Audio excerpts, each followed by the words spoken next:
मोहनजोदड़ो मोहनजोदड़ो सिंधी भाषा का एक शब्द है जिसका हिंदी रूपांतरण मृतकों का टीला है।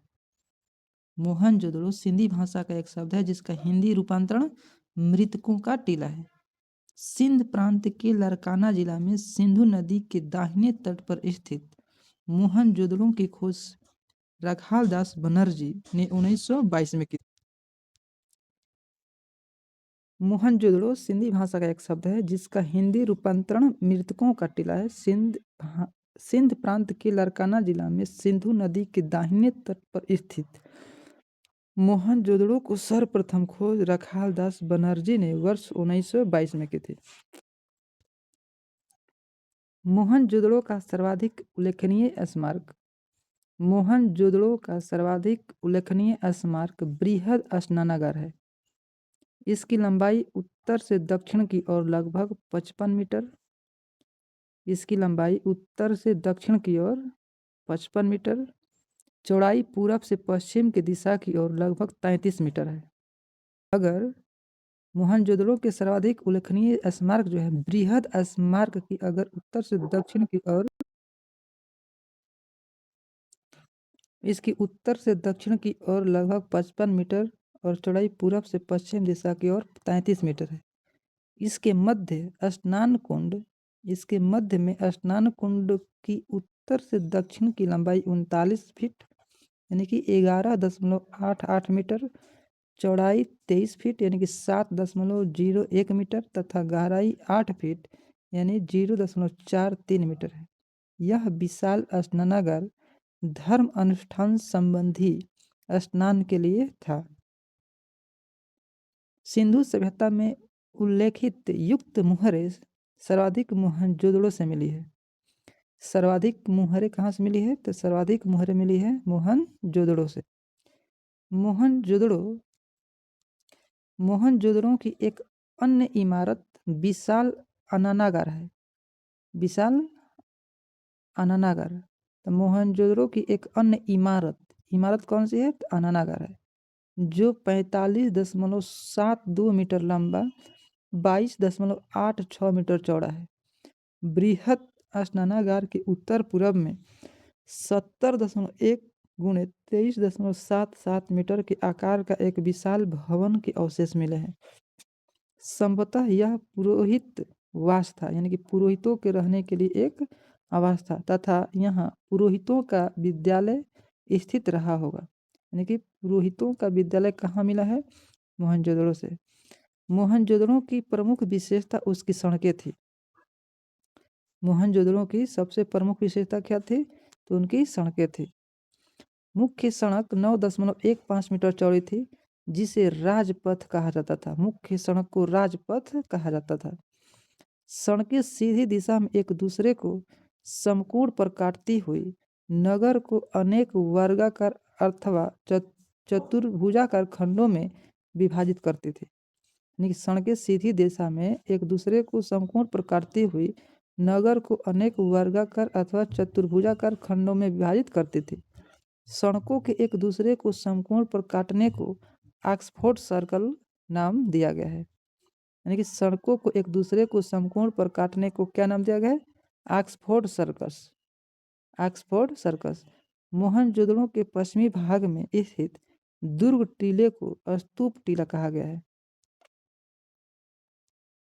मोहनजोदड़ो के पश्चिम में स्थित दुर्ग टीला को स्तूप टीला कहा गया है क्योंकि यहाँ पर कुषाण शासकों ने एक स्तूप का निर्माण करवाया था। मोहनजोदड़ो के पश्चिमी भाग में स्थित दुर्ग टीला को स्तूप टीला कहा जाता है क्योंकि यहाँ पर कुषाण शासकों ने एक स्तूप का निर्माण करवाया था। मोहनजोदड़ो से प्राप्त अन्य अवशेषों में कांसे की बनी नृत्य नारी की मूर्ति यानी कि नृत्य करती हुई नारी, पुजारी यानी कि योगी की मूर्ति यानी कि पुजारी या योगी की मूर्ति, मुद्रा पर अंकित पशुपतिनाथ जिसे हम शिव की मूर्ति भी कहते हैं, कुंभकार के 6 भट्ठे, सूती कपड़े, गले हुए तांबे के ढेर, सीपी का बना हुआ पटरी, अंतिम स्तर पर बिखरे हुए एवं कुएं से प्राप्त नर कंकाल। अंतिम स्तर पर बिखरे हुए एवं कुएं से प्राप्त नर कंकाल, घोड़े के दांत एवं गीली मिट्टी पर कपड़े के साक्ष्य मिले हैं। जानते हैं कि मोहनजोदड़ो से कौन कौन सा वस्तु प्राप्त हुआ है? तो मोहनजोदड़ो से जो प्राप्त हुआ है, कांसे से बने नृत्य की मूर्ति, पुजारी यानी कि योगी की मूर्ति, मुद्रा पर अंकित पशुपति नाथ यानी कि शिव की मूर्ति, कुंभकारों के 6 भट्टे, सूती कपड़े, गले हुए तांबे के ढेर, सीपी की बनी हुई पटरी, अंतिम स्तर पर बिखरे हुए कुएं से प्राप्त नर कंकाल, घोड़े के दांत एवं गीली मिट्टी पर कपड़े के साक्ष्य मिले हैं। मोहनजोदड़ो से लगभग 130 किलोमीटर दक्षिण में स्थित चनहुदड़ो की खोज सर्वप्रथम 1931 ईस्वी में N.G. मजुमदार ने किया था। मोहनजोदड़ो से लगभग 130 किलोमीटर दक्षिण में स्थित चनहुदड़ो की खोज सर्वप्रथम 1931 ईस्वी में N.G. मजुमदार ने किया था। 1935-36 ईस्वी में इसका उत्खनन मैके ने करवाया। खोज किया N.G. मजुमदार 1931 में, लेकिन 1935-36 में इनका जो उत्खनन कराया मैके ने कराया। यह यहाँ सैंधव संस्कृति के अतिरिक्त उत्तरवर्ती हड़प्पा संस्कृति, जिसे झूकर झाकर संस्कृति भी कहते हैं, के अवशेष मिले हैं। झूकर झाकर संस्कृति के अवशेष कहाँ से मिले हैं? तो चनहुदड़ो से मिले हैं। संभवतः यह एक औद्योगिक केंद्र था। चनहुदड़ो एक औद्योगिक केंद्र था जहाँ मणिकारी, मुहरे बनाना, भार माप के बटखरे बनाने का काम होता था। यानी कि चनहुदड़ो एक औद्योगिक केंद्र था जहाँ पर मणिकारी, मुहरे बनाने और भाप माप के बटखरे बनाने का काम होता था। मैके को यहाँ से मनके बनाने का कारखाना मिला है। मैको को यहाँ से मनका बनाने का कारखाना तथा भट्ठी प्राप्त हुई है। यहाँ से प्राप्त अवशेषों में प्रमुख है अलंकृत हाथी, यानी कि हाथी को अलंकृत किया गया है सोना चांदी से। खिलौना कहाँ से? चनहुदड़ो से। कुत्ते के बिल्ली का पीछा करते हुए पदचिन्ह, यानी कि कुत्ते को बिल्ली का पीछे करते हुए पदचिन्ह चनहुदड़ो से। सौंदर्य प्रसाधनों प्रयुक्त लिपस्टिक यहीं से मिला है। यानी कि चनहुदड़ो से हमें क्या मिला है? मनका बनाने का कारखाना तथा भट्ठी प्राप्त हुई है। यहाँ से अलंकृत हाथी को सजाया हुआ खिलौना मिला है। कुत्ते बिल्ली को पीछा करते हुए इसके पद चिन्ह मिला है, यानी कि बिल्ली को पीछा करते हुए कुत्ते का एक चित्र। सौंदर्य प्रसाधन में लिपस्टिक मिला है। चनहुदड़ो एकमात्र पुरास्थल है जहाँ से वक्राकार ईंटा मिले हैं। चनहुदड़ो से वक्राकार ईंटा मिले हैं। यहाँ किसी दुर्ग का अवशेष नहीं है, यानी कि चनहुदड़ो में किसी दुर्ग का अवशेष आपको। अगला, गुजरात में अहमदाबाद जिले में भोगवा नदी के तट पर स्थित लोथल की खोज सर्वप्रथम डॉक्टर S.R. राव ने किया था। लोथल की खोज S.R. राव ने किया था। खंभात के खाड़ी के तट पर स्थित यह स्थल पश्चिमी एशिया से व्यापार के लिए एक प्रमुख बंदरगाह था। नगर योजना तथा अन्य भौतिक वस्तुओं के आधार पर लोथल एक लघु हड़प्पा या लघु मोहनजोदड़ो के नाम से प्रतीत होता है। यानी कि लोथल को लघु हड़प्पा के नाम से भी जानते हैं और लघु मोहनजोदड़ो के नाम से भी जानते हैं। यहाँ से फारस की मुद्रा यानी कि सील और पक्के रंग में रंगे हुए पात्र प्राप्त हुए। यहाँ से फारस की मुद्रा या सील, पक्के रंग में रंगे हुए पात्र प्राप्त हुए। लोथल में गढ़ी तथा नगर दोनों एक रक्षा प्राचीर से घिरे हुए हैं। लोथल की सबसे प्रमुख विशेषता जहाजों की गोदी यानी कि डॉक यार्ड मिला है। लोथल की सबसे प्रमुख विशेषता जहाजों की गोदी यानी कि डॉक यार्ड मिला है। यहाँ से प्राप्त अन्य महत्वपूर्ण अवशेष में धान यानी कि चावल और बाजरे के साक्ष्य, चावल और बाजरे के साक्ष्य लोथल में। फारस की मुहरें लोथल में। घोड़े की लघु मृण मूर्ति यानी कि घोड़े की मिट्टी की मृण मूर्तियाँ। 3 दिशो समाधियाँ यानी कि 300 वाला समाधि यहीं पर मिला है लोथल से। तो धान या चावल, बाजरे के साक्ष्य, फारस के मुहर, घोड़े की लघु मृण मूर्ति और 3 दिशो समाधियाँ यहीं से मिला। जहाजों की रानी यानी गोदीबाड़ा यहीं से प्राप्त हुआ है। नेक्स्ट है कालीबंगा। कालीबंगा राजस्थान के हनुमानगढ़ यानी कि पूर्व में हनुमानगढ़ जिला गंगा नगर का भाग था, जिले में स्थित है। इस स्थल की खोज इटली के यानी कि कालीबंगा की खोज इटली के लुइगी पियो तेसिस्टोरी ने की। इटली के लुइस पियो तेसिस्टोरी ने की। हड़प्पा स्थल के रूप में पहचान अमलानंद घोष ने किया था। हड़प्पा सभ्यता के स्थल के रूप में कालीबंगा का पहचान अमलानंद घोष ने किया था। वर्ष 1960-61 ईस्वी में बी लाल एवं बीके थापर ने उत्खनन आरंभ किया। वर्ष 1960-61 में बी लाल एवं बीके थापर ने इसका उत्खनन प्रारंभ किया। यहाँ पूर्वी और पश्चिमी टीला अलग अलग सुरक्षा प्राचीर से घिरे हुए थे। यानी कि कालीबंगा के पूर्वी और पश्चिमी टीला अलग अलग सुरक्षा प्राचीर से घिरे हुए थे। यहाँ पर पश्चिम दिशा में स्थित दुर्ग वाले टीले पर सिंधु सभ्यता के नीचे प्राक संस्कृति के पूरे अवशेष प्राप्त हुए हैं। यहाँ पर पश्चिमी दिशा में स्थित दुर्ग वाले टीले पर सिंधु सभ्यता के नीचे प्राक सिंधु संस्कृति के पूरे अवशेष प्राप्त हुए हैं। मोहनजोदड़ो के भवन पक्की ईंटों के बने थे, जबकि कालीबंगा के भवन कच्ची ईंटों के बने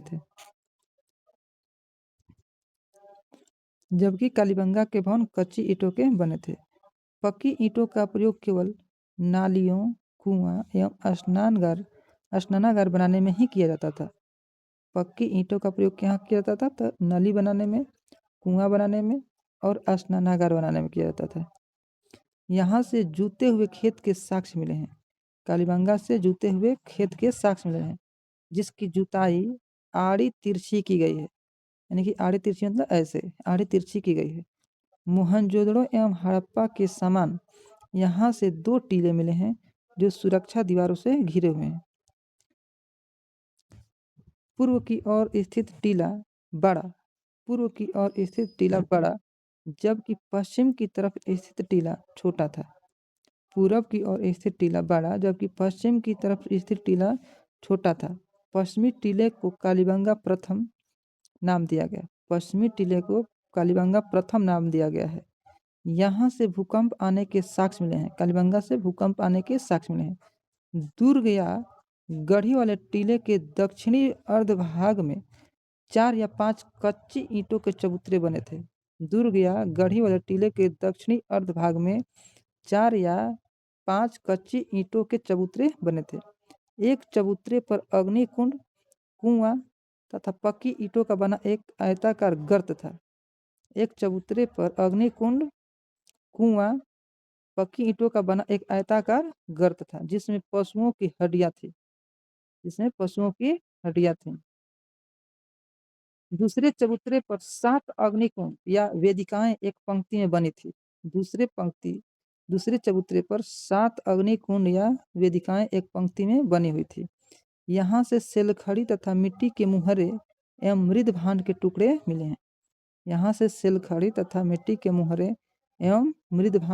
मिले हैं।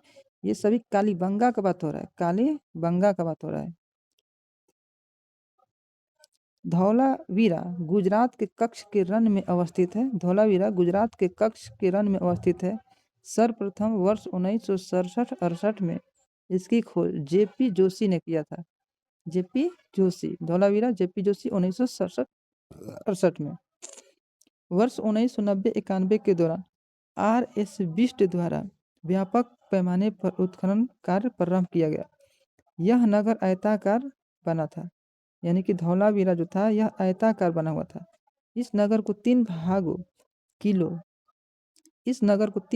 या किलो मध्य नगर, निचला नगर में विभाजित किया गया था।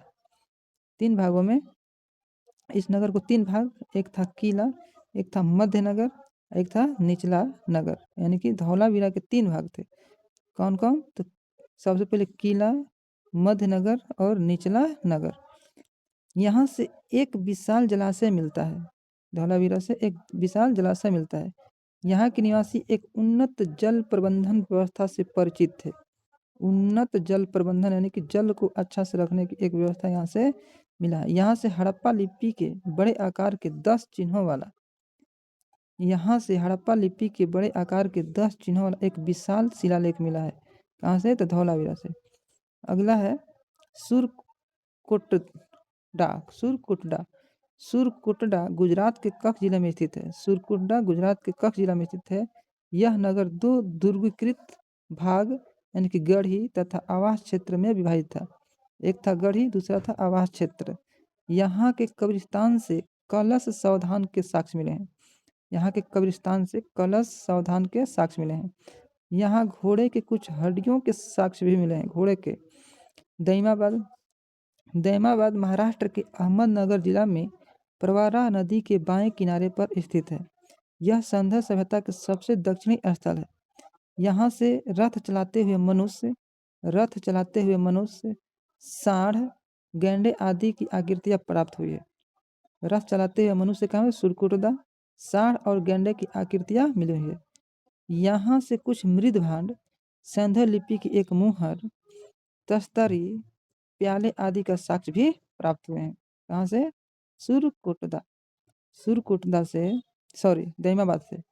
दैमाबाद से हमें क्या मिलता है? यहाँ से रथ चलाते हुए मनुष्य, सांड, गैंडे आदि की आकृतियां प्राप्त हुई है। यहाँ से कुछ मृद भांड, सिंधु लिपि की एक मुहर, तस्तरी और प्याले आदि के साक्ष्य मिले हैं। अगला है राखीगढ़ी हरियाणा के हिसार जिले में घग्गर नदी के किनारे स्थित है। यह नवीनतम शोधों के अनुसार सबसे बड़ा सिंधु स्थल है। राखीगढ़ी सिंधु घाटी सभ्यता का सबसे बड़ा स्थल है। रोपण पंजाब में सतलज नदी के बाएं तट पर स्थित है। इसका आधुनिक नाम रूपनगर है। वर्ष 1950 ईस्वी में इसकी खोज बीबी लाल ने तथा 1953 से 55 के दौरान यज्ञदत्त शर्मा ने इसकी खुदाई करवाई। वर्ष 1950 में इसकी खोज बीबी लाल ने तथा 1953 से 55 के दौरान यज्ञदत्त शर्मा ने इसकी खुदाई करवाई थी। यहाँ से मृद भांड, सेलखड़ी के मुहर, चट के बटखरे, एक छुरा, तांबे के बाणग्र तथा कुल्हाड़ी आदि प्राप्त हुए हैं। यहाँ से मृद भांड, सेलखड़ी के मुहर, चट के बटखरे, एक छुरा, तांबे का बाणग्र तथा कुल्हाड़ी आदि प्राप्त हुए हैं। यहाँ से मनुष्य के साथ पालतू कुत्ता के दफनाए जाने के साक्ष्य मिला है। कहाँ से? तो रोपण में मनुष्य के साथ पालतू कुत्ता के दफनाए जाने के साक्ष्य मिलता है। रंगपुर गुजरात के सौराष्ट्र क्षेत्र में है। यहाँ से प्राक हड़प्पा और उत्तर हड़प्पा कालीन सभ्यता के साक्ष्य मिले हैं। यहाँ से प्राप्त वनस्पति अवशेषों के आधार पर कहा जा सकता है कि लोग चावल, बाजरा एवं ज्वार की खेती करते थे। रंगपुर से यह प्राप्त होता है कि वहाँ के लोग चावल, बाजरा और ज्वार की खेती भी करते थे। सिंधु सभ्यता के प्रमुख स्थल एवं उससे संबंधित नदी: हड़प्पा रावी नदी के बाएं पर, मोहनजोदड़ो सिंधु नदी के दाएं तट पर, कालीबंगा घग्गर नदी के बाएं तट पर, लोथल भोगवा नदी पर, रोपण सतलज नदी पर, मंडा चिनाब नदी पर जम्मू कश्मीर, दैमाबाद प्रवरा नदी पर, आलमगीरपुर हिंडन नदी पर। हड़प्पा रावी नदी, मोहनजोदड़ो सिंधु नदी, कालीबंगा घग्गर, लोथल भोगवा, रोपण सतलज, मंडा चिनाब, दैमाबाद प्रवरा, आलमगीरपुर हिंडन नदी पर स्थित। सूतकागेंडोर दासक नदी पर, भगवानपुर सरस्वती नदी पर। आलमगीरपुर उत्तर प्रदेश के मेरठ जिला में हिंडन नदी के किनारे स्थित है। यहाँ से खुदाई में मृद भांड एवं मनके मिले हैं। कुछ बर्तनों पर त्रिभुज, मोर, गिलहरी आदि का भी चित्र मिलता है। आलमगीरपुर में मृदभांड एवं मनके मिले हैं और कुछ बर्तन पर त्रिभुज, मोर, गिलहरी आदि के चित्र भी मिला है। हुलास, हुलास उत्तर प्रदेश के सहारनपुर जिला में स्थित है। हुलास कहाँ है? तो उत्तर प्रदेश के सहारनपुर जिला में। यहाँ से कांचली मिट्टी के मन के चूड़िया, खिलौना गाड़ी आदि मिले हैं। खिलौना गाड़ी आदि मिले हैं। लिपि युक्त एक ठप्पा का भी साक्ष्य मिला है। लिपि युक्त एक ठप्पा का भी साक्ष्य मिला है। देसलपुर से एक रक्षा प्राचीर मिला है। देसलपुर से एक रक्षा प्राचीर भी मिला है। सुतकांगेंडोर, सुतकांगेंडोर स्थल दक्षिणी बलूचिस्तान में दासक या दास्त नदी के किनारे स्थित है। इसकी पहचान हड़प्पा स्थल के रूप में वर्ष 1927 ईस्वी में आरएल ऑस्टिन ने किया था। आरएल ऑस्टिन ने किया था। इसका दुर्ग एक प्राकृतिक चट्टान के ऊपर स्थित था। इसका दुर्ग एक प्राकृतिक चट्टान के ऊपर स्थित। यहाँ से मृदभांड एक ताम्र निर्मित बड़ाग्र, ताम्र निर्मित ब्लेड के टुकड़े, तिकोने ठीकरे तथा मिट्टी की चूड़िया के अवशेष प्राप्त हुए हैं। सोतकागोह, सोतकागोह सुतकांगेडोर के पूर्व में स्थित है।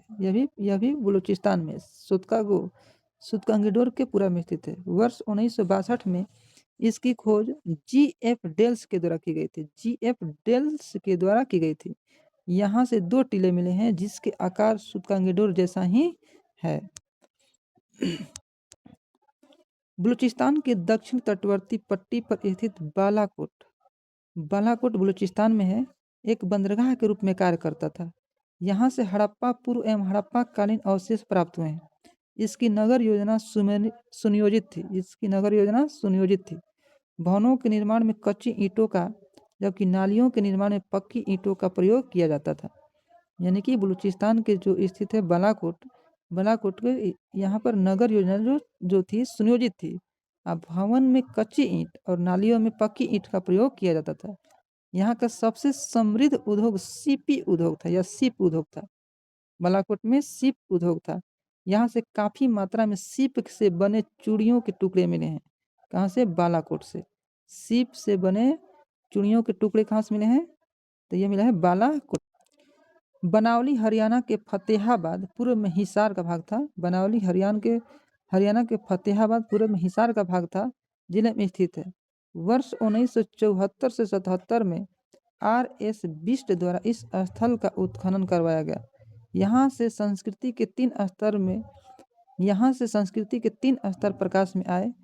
प्राक सैंधव, विकसित सैंधव, उत्तर सैंधव।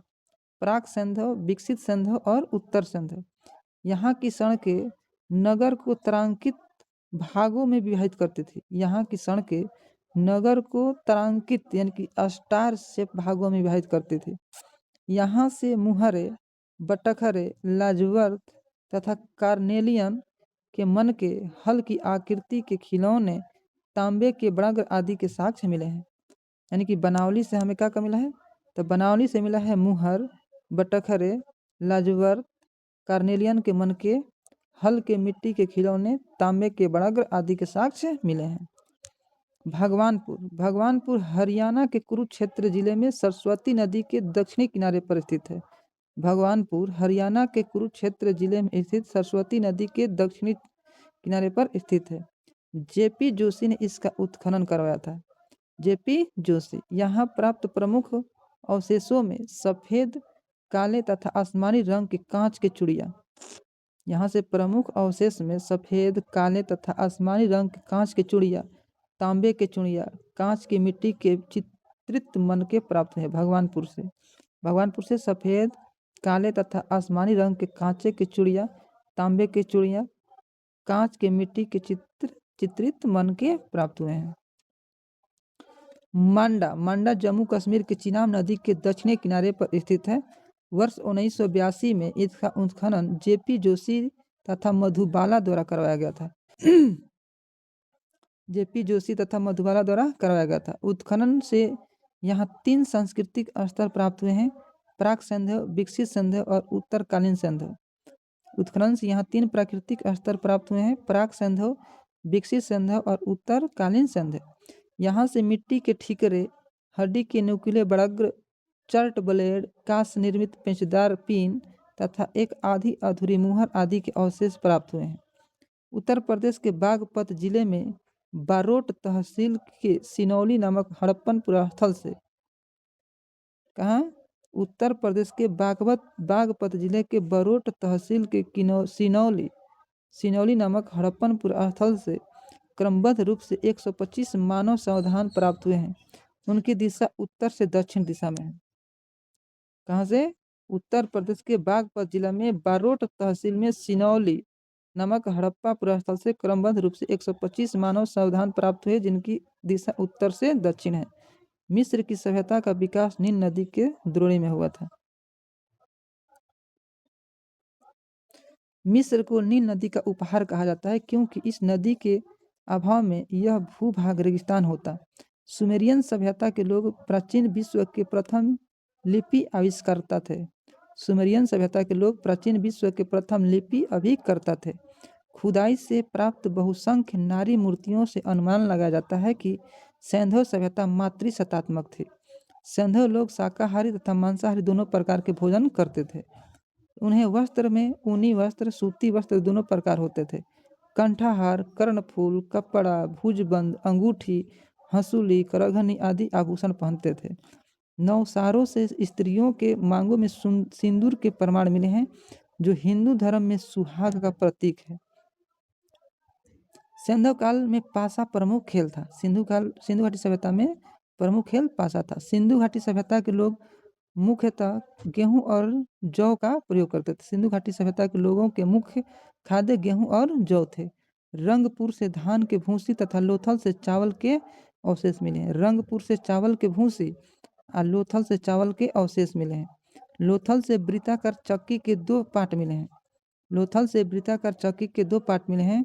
सूती वस्त्रों के अवशेष से यह निष्कर्ष निकाला जाता है कि यहाँ के लोग, यहाँ के निवासी कपास उगाना जानते थे। सर्वप्रथम सिंधु घाटी सभ्यता के निवासी कपास की खेती का आरंभ किया था। भारत से कपास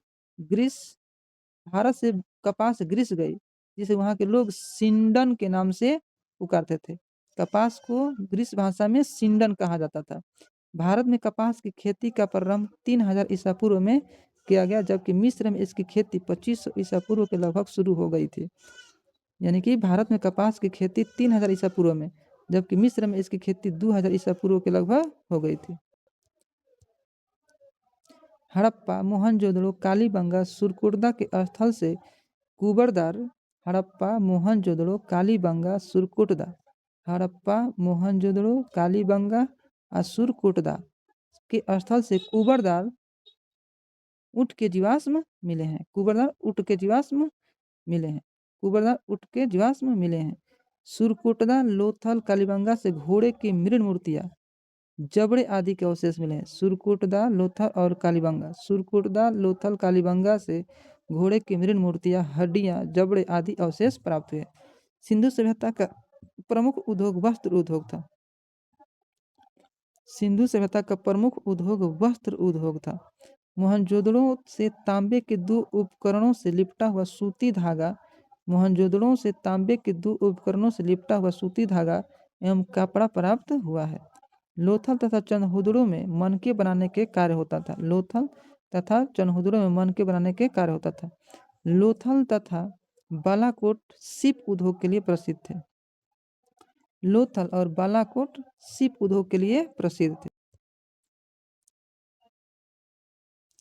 प्रमुख धातु एवं प्राप्ति स्थल सिंधु घाटी सभ्यता में तांबा कहाँ से मिला है? तो तांबा मिला है खेतड़ी राजस्थान से, बलूचिस्तान और ओमान से। तांबा खेतड़ी राजस्थान, बलूचिस्तान और ओमान से। बलूचिस्तान और ओमान से। लाजवर्द बदखसा अफगानिस्तान से। बदखसा अफगानिस्तान से। टीन ईरान और अफगानिस्तान से। टीन ईरान और अफगानिस्तान से। चांदी राजस्थान के ज्वार एवं अजमेर खानों से और अफगानिस्तान एवं ईरान से। चांदी राजस्थान के ज्वार एवं अजमेर खानों से और अफगानिस्तान एवं ईरान से। सीसा ईरान, अफगानिस्तान और अजमेर में। सीसा अफगानिस्तान, ईरान और अजमेर में। शिलाजीत हिमालय से। शिलाजीत हिमालय से। शिलाजीत हिमालय से। गोमेद गुजरात। सोना दक्षिण भारत के कर्नाटक से। सिंधु निवासियों का आंतरिक एवं बाहरी व्यापार उन्नत अवस्था में था। सिंधु घाटी सभ्यता का आंतरिक एवं बाहरी व्यापार जो था उन्नत यानी कि विकसित अवस्था में था। सिक्कों का प्रचलन नहीं था तथा क्रय विक्रय वस्तु विनिमय द्वारा किया जाता था। यानी कि सिंधु घाटी सभ्यता में सिक्का प्रचलन में नहीं था, क्रय विक्रय जो था वस्तु विनिमय के माध्यम से किया जाता था। लोथल एवं मोहनजोदड़ो से हाथी दांत पर बने तराजू के पलड़े मिले हैं। लोथल और मोहनजोदड़ो से हाथी दांत के बने तराजू के पलड़े मिले हैं। उनके बाट मुख्यतः घनाकार होते थे। सिंधु घाटी सभ्यता के जो बाट होता था घनाकार होता था। कुछ बाट बेलनाकार, ढोलाकार, वर्तुलाकार का भी होते थे, लेकिन अधिकतर वह घनाकार होते थे। लेकिन कुछ बेलनाकार, ढोलाकार और वर्तुलाकार भी होते थे। सारगोन सुमेरियन लेख से सारगोन युगीन सुमेरियन लेख से ज्ञात होता है कि मेलुहा, दिलमुन तथा मगन के साथ मेसोपोटामिया का व्यापारिक संबंध था।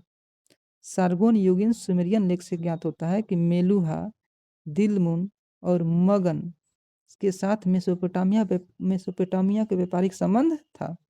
मेलुहा की पहचान सिंधु क्षेत्र से की गई है। दिलमुन की पहचान फारस की खाड़ी के बहरीन से की गई है। दिलमुन फारस की खाड़ी के बहरीन से की गई है। सुमेरियन अभिलेखों में दिलमुन को साफ सुथरे नगर का स्थान या सूर्योदय का क्षेत्र और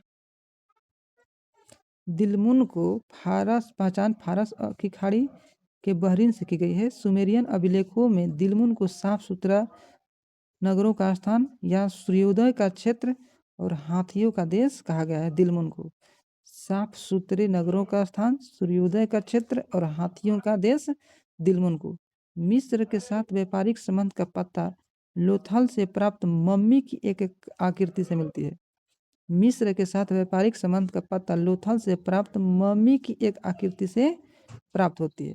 सिंधु घाटी सभ्यता में मूर्ति कला, वास्तुकला, उत्कीर्ण कला, मृदभांड कला आदि उन्नत होने के प्रमाण मिले हैं। सिंधु घाटी सभ्यता में मूर्ति कला, वास्तुकला, उत्कीर्ण कला और मृदभांड कला आदि उन्नत होने के प्रमाण मिले हैं। मोहनजोदड़ो से एक संयुक्त पशु मूर्ति प्राप्त हुई है। जिसमें शरीर भेड़ का तथा मस्तक सूंडदार हाथी का है। हड़प्पा की पाषाण मूर्तियों में 2 सिर रहित मानव मूर्तियों का उल्लेख है। हड़प्पा पाषाण मूर्तियों में 2 सिर रहित मानव मूर्तियां उल्लेखित है। मोहनजोदड़ो से प्राप्त नर्तकी की कांस्य मूर्तियां अत्यंत प्रसिद्ध है। लोथल से कुत्ते तथा कालीबंगा से ताम्र मूर्ति प्राप्त हुई है। लोथल से कुत्ते का और कालीबंगा से ताम्र मूर्तियां प्राप्त हुई है। चंदहोदड़ो से प्राप्त इक्का गाड़ी एवं बैलगाड़ी की मृण मूर्तियां उल्लेखित है। चंदहोदड़ो से इक्का गाड़ी और बैलगाड़ी मिली है। मृण मूर्तियां पुरुषों, स्त्रियों और पशु पक्षियों की प्राप्त हुई है। मृण मूर्ति जो थी वह पुरुष को भी थी, स्त्रियों की थी और पशु पक्षी की भी थी। मानव मूर्तियां अधिकतर स्त्रियों की है। सर्वाधिक मृण मूर्तियां पशु पक्षियों की प्राप्त हुई है। यानी कि मूर्तियां प्रायः पुरुष और स्त्री और पशु पक्षी दोनों का था, लेकिन मानव मूर्तियों में अधिकतर स्त्री के सर्वाधिक मृण मूर्ति जो मिट्टी की मूर्ति थी और मरी हुई थी उसमें पशु पक्षी के मिलता है।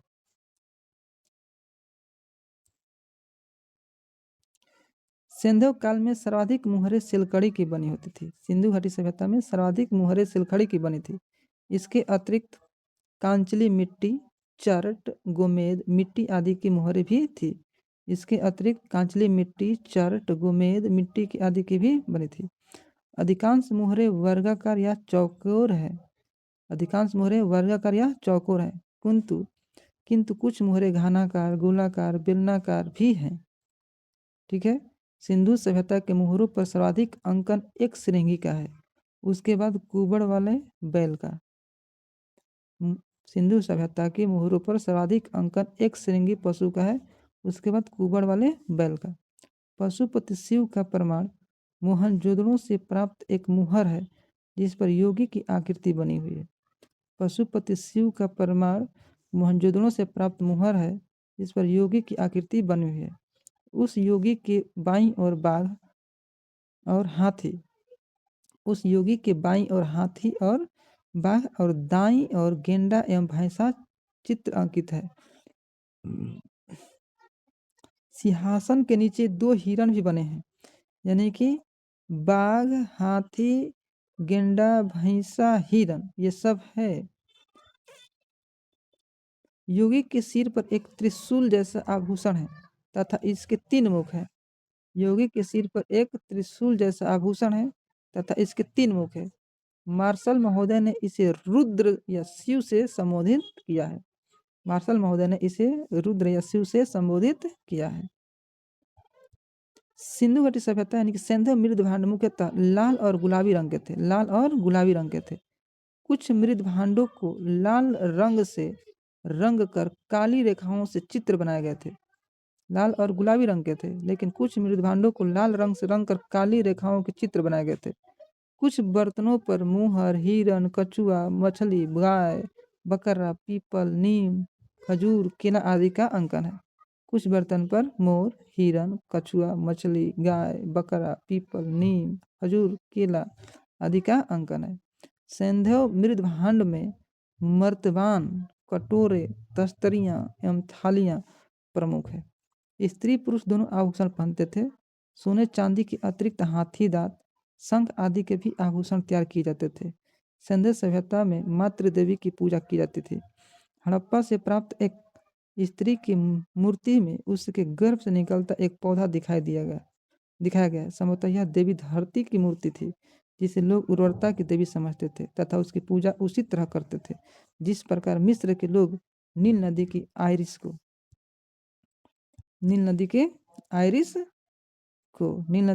को मातृ देवी एवं शिव की पूजा के अतिरिक्त सिंधु निवासी पशुओं, पक्षियों, वृक्षों आदि की उपासना करते थे। लोथल, कालीबंगा एवं बनावली के पूरा स्थलों से अग्निकुंड अथवा यज्ञ वेदियां भी प्राप्त हुई। लोथल, कालीबंगा, बनावली। लोथल, कालीबंगा और बनावली से अग्निकुंड अथवा यज्ञ वेदिका मिली हैं। उत्तर दक्षिण दिशा में शव को दफनाने की प्रथा प्रचलित थी, किंतु इसके कुछ अपवाद भी मिलते हैं।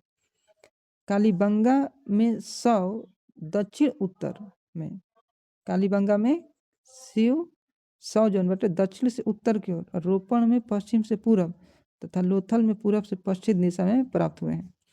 कालीबंगा में दक्षिण से उत्तर, कालीबंगा दक्षिण से उत्तर, रोपण में पश्चिम से पूर्व, रोपण पश्चिम से पूर्व और लोथल में पूर्व से पश्चिम प्राप्त हुए। आंशिक समाधिकरण के उदाहरण बहावलपुर से मिले हैं।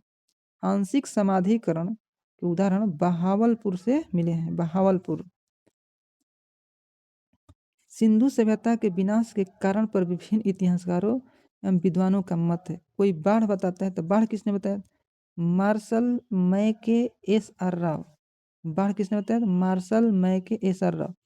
आर्यों का आक्रमण, garden child, Mortimer wheeler, Stuart picket. आर्यों का। जलवायु परिवर्तन, आर.एन. स्टील, आनंदलाल घोष। भूतात्विक परिवर्तन, एम.आर. साहनी, एच.टी. लैम्ब्रिक, जी.एफ. डेल्स। महामारी किसने बताया? के.यू.आर. केनेडी। पर्यावरण परिवर्तन, एम. दिमित्री येव। अब यहाँ से हम लोग ऑब्जेक्टिव क्वेश्चन देखेंगे। मानव समाज विलक्षण है क्योंकि वह मुख्यतः आश्रित होता है अर्थव्यवस्था पर। मानव समाज विलक्षण है क्योंकि वह मुख्यतः आश्रित होता है अर्थव्यवस्था पर। मानव समाज विलक्षण या विशिष्ट होता है क्योंकि यह मुख्यतः अर्थव्यवस्था पर आश्रित होता है। अर्थव्यवस्था में जैसे जैसे परिवर्तन होता जाता है वैसे वैसे समाज परिवर्तित होता जाता है। जैसे खाद्य संग्राहक, कृषि उत्पादक, उद्योग आदि। अर्थव्यवस्था में जैसे जैसे परिवर्तन होता गया, सामाजिक व्यवस्था उसी अनुरूप बदलती गई। संस्कृति, धर्म, विज्ञान आदि अर्थव्यवस्था में उत्पादन के साधन में परिवर्तन के अनुसार ही परिवर्तित होते रहते हैं। हड़प्पा निम्नलिखित में से किस सभ्यता से संबंधित है? तो सिंधु घाटी सभ्यता से। हड़प्पा नामक पूरा स्थल सिंधु घाटी सभ्यता से संबंधित है। सिंधु सभ्यता के प्रथम स्थल के नाम पर सिंधु सभ्यता को हड़प्पा सभ्यता के नाम से भी जाना जाता है। कालानुक्रम के दृष्टि से यह सभ्यता मिस्र एवं मेसोपोटामिया की प्राचीन सभ्यता के समकालीन थी। तो मिस्र एवं मेसोपोटामिया की प्राचीन सभ्यताओं के समकालीन थी। सिंधु घाटी सभ्यता संबंधित है आदि ऐतिहासिक युग से। सिंधु घाटी सभ्यता संबंधित है आदि ऐतिहासिक युग से। सिंधु सभ्यता आदि ऐतिहासिक काल की सभ्यता है, क्योंकि यहाँ पर लेखन कला का ज्ञान तो है किंतु अभी तक इसे पढ़ा नहीं जा सका, अतः इतिहासकार या इतिहास निर्माण में इसका प्रयोग नहीं किया जा सकता। सिंधु घाटी सभ्यता गैर आर्य थी, क्योंकि वह नगरीय सभ्यता थी। वह एक नगरीय सभ्यता थी। सिंधु घाटी सभ्यता एक गैर आर्य थी, क्योंकि वह एक नगरीय सभ्यता थी। सिंधु घाटी की सभ्यता गैर आर्य मुख्य रूप से इसलिए थी क्योंकि वह नगरीय सभ्यता थी, जबकि आर्य सभ्यता एक ग्रामीण सभ्यता थी। सिंधु घाटी सभ्यता को आर्यों से पूर्व रखे जाने की महत्वपूर्ण कारक क्या है? सिंधु घाटी सभ्यता को आर्यों से पूर्व रखे जाने की महत्वपूर्ण कारक क्या है? तो मृदभांड। सिंधु घाटी सभ्यता के आर्यों से पूर्व रखे जाने के महत्वपूर्ण कारक क्या है? तो मृदभांड। सिंधु घाटी सभ्यता लिपि ज्ञान और नगर नियोजन आदि के संदर्भ में आर्यों से भी अधिक विकसित थी। पुरातात्विक साक्ष्यों में अलग अलग काल में पाए गए मृदभांड ही सिंधु घाटी सभ्यता के आर्यों से पूर्व सिद्ध करते हैं। काले रंग की आकृतियों से चित्रित लाल मृदभांड जहाँ हड़प्पा सभ्यता से संबंधित, वहीं धूसर एवं चित्रित धूसर मृदभांड जो बाद के हैं आर्यों से संबंधित माने जाते हैं। यानी कि लाल मृदभांड जहाँ हड़प्पा सभ्यता से संबंधित है, वहीं धूसर एवं चित्रित धूसर मृदभांड आर्यों से संबंधित माने जाते हैं। सिंधु घाटी संस्कृति वैदिक सभ्यता से भिन्न थी, क्योंकि इसके पास एक विकसित शहरी जीवन की सुविधाएं थी। सही है, सिंधु घाटी सभ्यता के पास विकसित शहरी जीवन की सुविधाएं थी। इसके पास चित्रलेखीय लिपि थी, यह भी सही है। इसके पास लोहे और रक्षा शास्त्रों के ज्ञान का अभाव था। यानी कि सिंधु घाटी सभ्यता के जो लोग थे उनके लोहा और रक्षा शास्त्र जैसे कि तलवार से परिचित नहीं थे, इसीलिए सिंधु घाटी सभ्यता वैदिक सभ्यता से भिन्न है। इनमें सभी सही हो जाएगा। सिंधु घाटी संस्कृति वैदिक सभ्यता से अनेक बातों में भिन्न थी। सिंधु घाटी सभ्यता एक नगरीय थी, जबकि वैदिक सभ्यता एक ग्रामीण थी। सिंधु सभ्यता की लिपि भाव चित्रात्मक थी। वैदिक सभ्यता के लोग लोहे तथा रक्षा शास्त्रों के ज्ञान से युक्त थे। वैदिक सभ्यता में लोग जो थे लोहा और रक्षा शास्त्र से जानकारी रखे थे, लेकिन जबकि सिंधु घाटी सभ्यता के लोग लोहे के ज्ञान का इनमें अभाव था। हड़प्पा संस्कृति की जानकारी का प्रमुख स्रोत क्या है? तो शिलालेख नहीं होगा, क्योंकि हड़प्पा संस्कृति पुरातात्विक खुदाई पर आधारित थी। हड़प्पा संस्कृति की जानकारी का प्रमुख स्रोत क्या है? तो पुरातात्विक खुदाई हुआ तब पता चला। हड़प्पा सभ्यता की लिपि का वाचन अभी नहीं हो सका है, अतः सभ्यता से संबंध अनेक पुरास्थलों से प्राप्त पुरावशेष ही हड़प्पा संस्कृति के विशिष्ट तत्वों पर प्रकाश डालते हैं। निम्नलिखित में से कौन सिंधु घाटी सभ्यता पर प्रकाश डालते हैं? तो पुरातात्विक संबंधी खुदाई।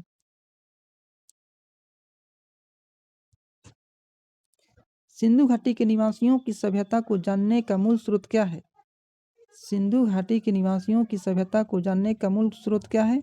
तो मोहरे ही बताता है कि सिंधु घाटी सभ्यता मूल स्रोत इनमें क्या है। सिंधु सभ्यता से संबंध विभिन्न पुरास्थलों के खुदाई के फलस्वरूप वहां से प्राप्त 3000 से अधिक मोहरे इस सभ्यता के विषय में जानकारी के सर्वाधिक महत्वपूर्ण साधन है। मोहरों पर अंकित चित्रों के माध्यम से सिंधु सभ्यता के विभिन्न कार्यकलापों एवं विश्वासों पर प्रकाश डालता है।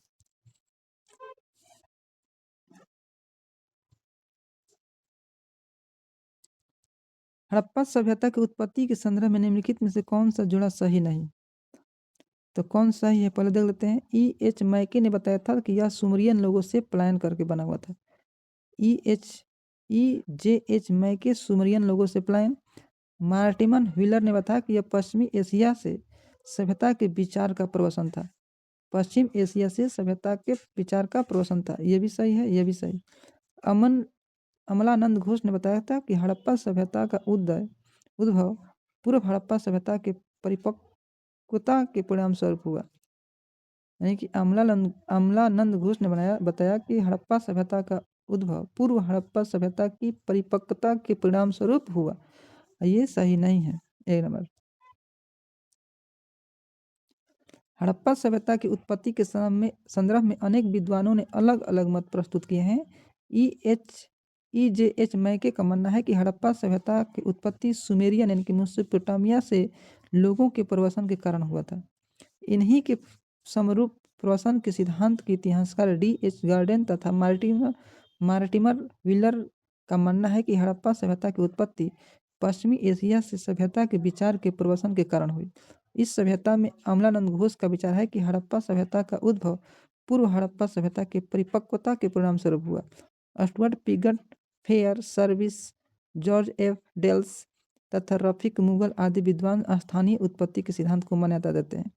एम रफीक मुगल का मानना है कि हड़प्पा सभ्यता का विकास रावी नदी क्षेत्र में हड़प्पा में हुआ। इन्होंने पुरानी मान्यता को खंडन किया है कि हड़प्पा सभ्यता ने मेसोपोटामिया सभ्यता से प्रेरणा ली है।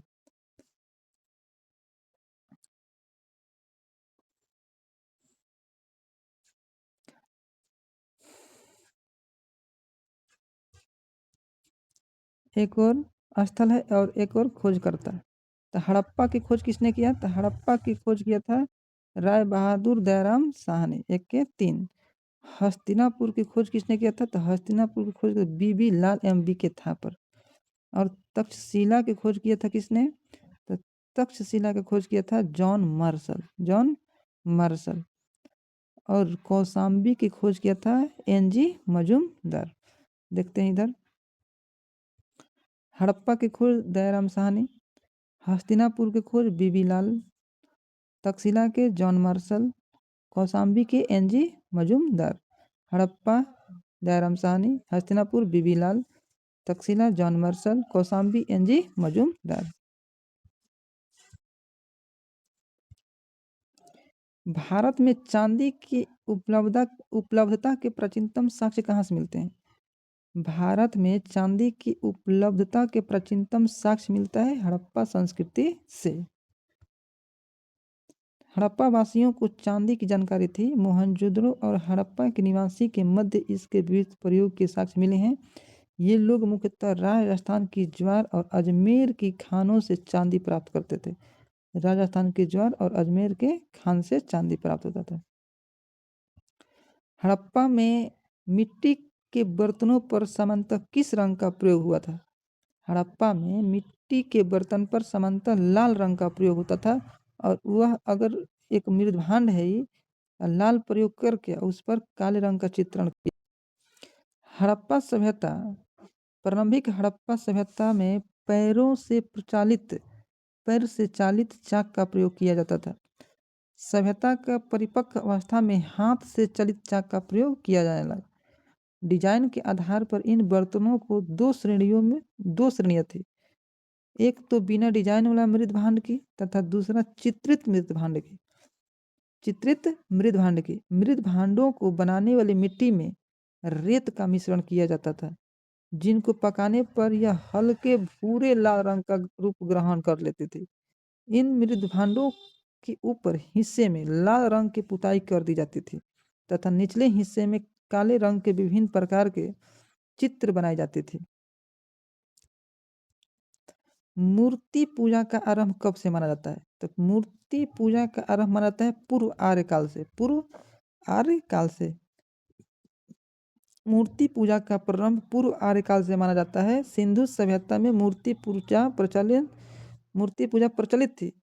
इसके उदाहरण अनेक सिंधु पुरास्थलों से प्राप्त मृत देवी की मृण मूर्तियां तथा मोहरों से प्राप्त हुई थी। तो मूर्ति पूजा प्रचलित थी, लेकिन मूर्ति पूजा का प्रारंभ पूर्व आर्यकाल से देखा जा सकता है। निम्नलिखित पशुओं में से किस एक हड़प्पन संस्कृति में पाई मुहरों और टेराकोटा कलाकृतियों का निरूपण नहीं करती है? निम्नलिखित पशुओं में से किस एक का हड़प्पा संस्कृति में पाई मुहर और टेराकोटा आकृतियों का निरूपण नहीं करती है? तो यह है गाय। गाय। हड़प्पा संस्कृति के मुहरों एवं टेराकोटा स्थलाकृतियों में गाय का चित्रण नहीं मिलता है, जबकि हाथी, गैंडा, बाघ, हिरण, भेड़ आदि का अंकन मिलता है। गाय का महत्व वैदिक काल से प्राप्त हुआ है। निम्नलिखित में से कौन सा एक स्थल हड़प्पा स्थल नहीं है? तो कौन सा स्थल एक हड़प्पा स्थल नहीं है? तो सहगौरा। सहगौरा हड़प्पा स्थल नहीं है। सहगौरा उत्तर प्रदेश के गोरखपुर में राप्ती नदी के किनारे स्थित एक गांव है। यहाँ से मौर्यकालीन ताम्रपत्र अभिलेख मिला है, जिसमें यह अनागार होने का विवरण मिलता है। सहगौरा उत्तर प्रदेश के गोरखपुर में राप्ती नदी के किनारे स्थित एक गांव है। यहाँ से मौर्यकालीन ताम्रपत्र अभिलेख मिले हैं, जिसमें यह अनागार होने का प्रमाण मिलता है। चन्हुदड़ो, कोटदीजी और देसलपुर तीनों हड़प्पा सभ्यता से नगर जुड़े हैं। चन्हुदड़ो और कोटदीजी वर्तमान पाकिस्तान के सिंध प्रांत में तथा देसलपुर गुजरात में स्थित है। देसलपुर गुजरात में स्थित है। जूते हुए खेत के साक्ष्य मिला है कहाँ से? तो जूते हुए खेत का साक्ष्य मिला है कालीबंगा से। जूते हुए खेत का साक्ष्य मिला है कालीबंगा से। गोदीबड़ा लोथल से। धौलावीरा में हड़प्पा लिपि के बड़े आकार के 10 चिन्हों वाला एक शिलालेख। हड़प्पा लिपि के बड़े आकार के 10 चिन्हों वाला एक शिलालेख। अब बनावली में पक्की मिट्टी की बनी हुई हल तो मिला लीजिएगा इसमें। प्रश्नगत हड़प्पा सभ्यता के स्थलों में से खंभात की खाड़ी के निकट स्थित लोथल गुजरात में गोदीबड़ा का साक्ष्य मिला है। राजस्थान के हनुमानगढ़ जिले में घगर नदी के किनारे स्थित कालीबंगा से जूते हुए खेत के साक्ष्य मिले हैं। गुजरात के धौलावीरा से हड़प्पा लिपि के बड़े आकार के 10 चिन्ह वाले शिलालेख मिला है। हरियाणा के फतेहाबाद जिला में स्थित बनावली पक्की मिट्टी का साक्ष्य मिला है। जूते हुए खेत के साक्ष्य कहाँ से मिले हैं? तो जूते हुए खेत के साक्ष्य मिला है कालीबंगा से। निम्नलिखित में से किस हड़प्पन नगर में जूते हुए खेत के साक्ष्य मिले हैं? तो कालीबंगा।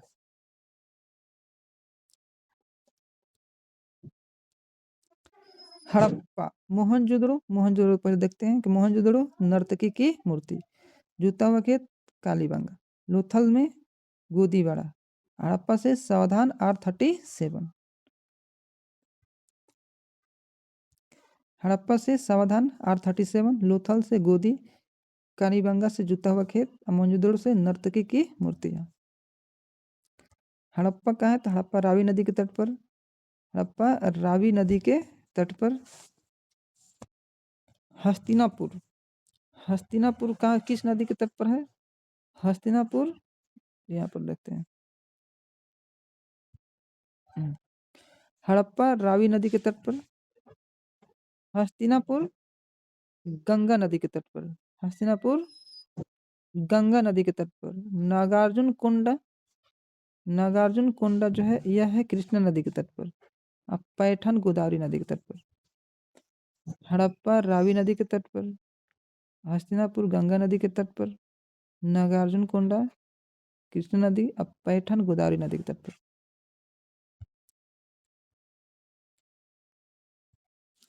हड़प्पा रावी नदी के तट पर। हस्तिनापुर गंगा नदी के तट पर। नागार्जुन कोंडा कृष्णा नदी के तट पर। और पैठन गोदावरी नदी से संबंधित स्थल। हड़प्पा संस्कृति की बस्ती नदी जिस पर अवस्थित है?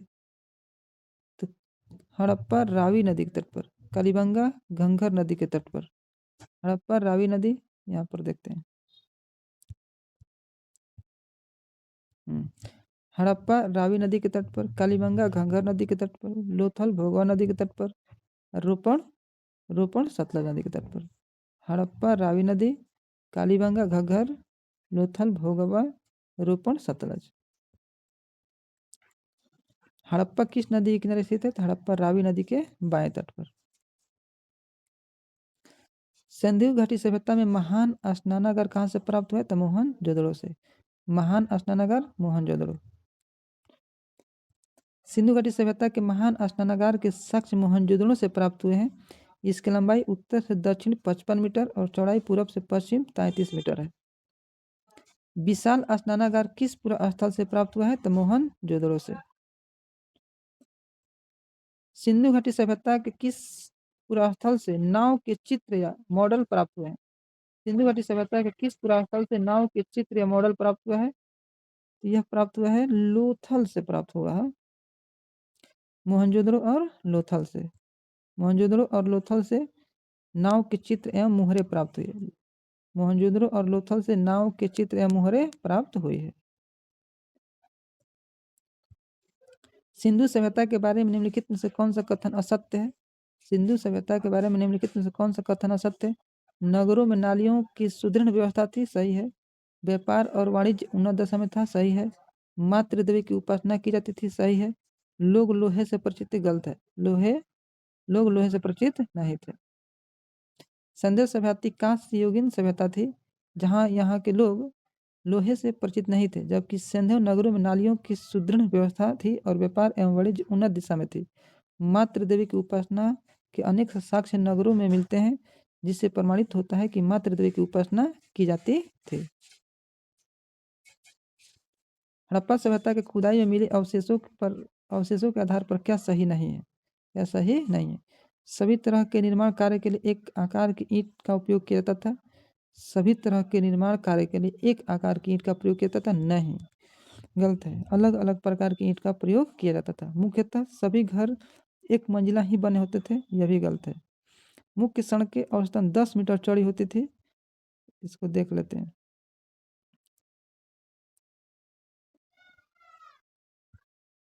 कह रहा है कि मुख्य सड़कें औसतन 10 मीटर चौड़ी होती थी, यह सही है। कौन सही नहीं है? 1 और 3 सही नहीं, 1 और 2 सही नहीं है। सभी तरह के निर्माण कार्य के लिए एक आकार की ईंट का प्रयोग नहीं, कहीं पर ईंट कच्चा, कहीं पर पक्का, कहीं पर वर्गाकार, कहीं चतुर्भुजाकार, कहीं घनाकार का प्रयोग होता था। मुख्यतः सभी घर एक मंजिला का होता था, नहीं।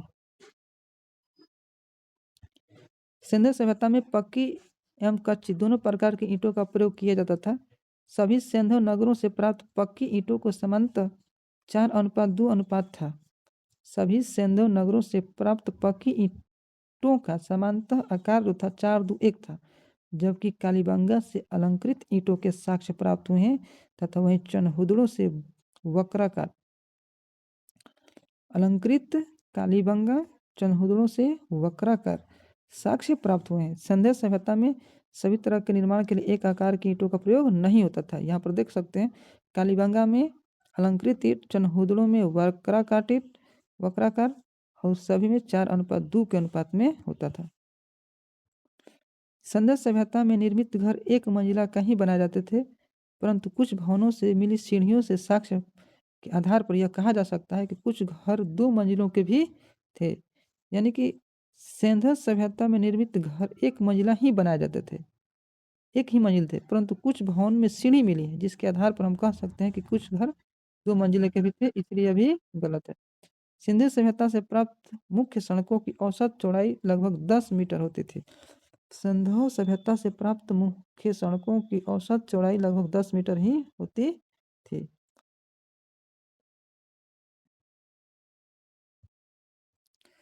सिंधु घाटी सभ्यता जानी जाती है अपने नगर नियोजन के लिए, मोहनजोदड़ो और हड़प्पा के लिए, अपने कृषि संबंधी कार्य के लिए एवं अपने उद्योग के लिए। सब सही हो सकता है, सब सही है। सिंधु घाटी सभ्यता की प्रमुख विशेषता नगर नियोजन को माना जाता है। साथ ही हड़प्पा और मोहनजोदड़ो सिंधु घाटी सभ्यता के प्रमुख 2 नगर थे। हड़प्पा नामक पूरा स्थल सर्वप्रथम ज्ञात होने के कारण इसको हड़प्पा सभ्यता के नाम से भी जाना जाता है। कालीबंगा से कृषि संबंधी साक्ष्य तथा अन्य अनेक संद स्थल से ईंट के भट्टे, मनके के निर्माण कारखाने आदि उद्योग संबंधी साक्ष्य मिले हैं। इस प्रकार सभी कथन सत्य है।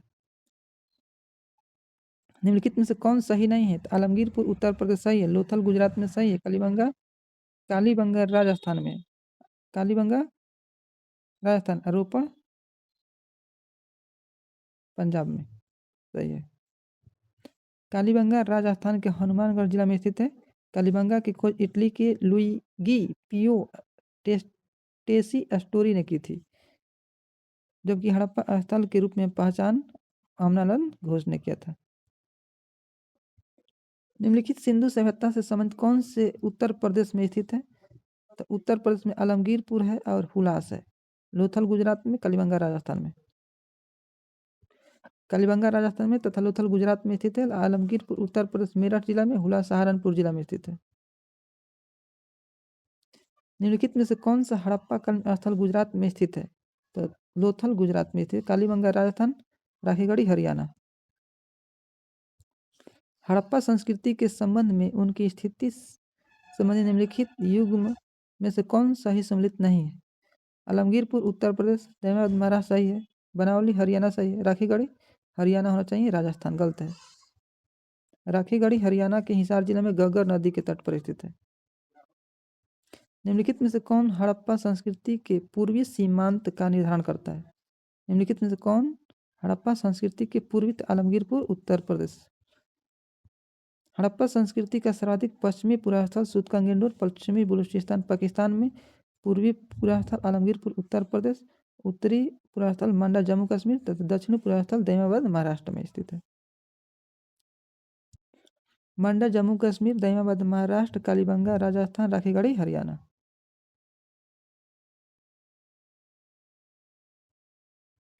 मंडा जम्मू कश्मीर, दैमाबाद महाराष्ट्र, कालीबंगा राजस्थान, राखीगढ़ी हरियाणा।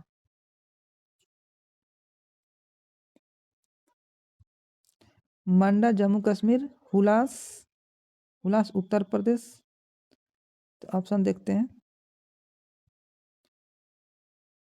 ऑप्शन में क्या है? 1 के 3 यानी कि बालू हरियाणा, मंडा जम्मू कश्मीर, बालू हरियाणा, मंडा जम्मू कश्मीर, पाडरी गुजरात, हुलास उत्तर प्रदेश। बालू हरियाणा, बालू सब मिलता है कहाँ? हरियाणा। बालू पर सब लड़ता है। बालू कहाँ पर लड़ता है? सब हरियाणा में। सब पहलवान कौन सी पर लड़ता है? हरियाणा में बालू पर। मंडा जम्मू कश्मीर, पाडरी गुजरात, हुलास उत्तर प्रदेश।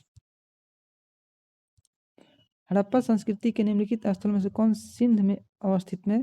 तो सिंध में स्थित है चनहुदड़ो, मोहनजोदड़ो, 2 3। हड़प्पा रावी पाकिस्तान के शाहीनाबाद जिला में, सुरकोटदा गुजरात में। उपयुक्त विकल्पों में हड़प्पा पाकिस्तान के पंजाब में, मोहनजोदड़ो चनहुदड़ो दोनों सिंध प्रांत में तथा सुरकुर्दा गुजरात में थे। मोहनजोदड़ो निम्नलिखित में से कहाँ स्थित है? तो पाकिस्तान के सिंध प्रांत में। चनहुदड़ो की खोज किसने किया था? तो एस.जे. मैके। चनहुदड़ो की उत्खनन किसने किया? तो एस.जे. मैके। मोहनजोदड़ो से लगभग 130 किलोमीटर दक्षिण में स्थित चनहुदड़ो की खोज सर्वप्रथम 1931 ईस्वी में एन.जी. मजूमदार ने किया था। खोज एन.जी. मजूमदार। चनहुदड़ो की खोज एन.जी. मजूमदार, लेकिन मैके ने इसका उत्खनन करवाया।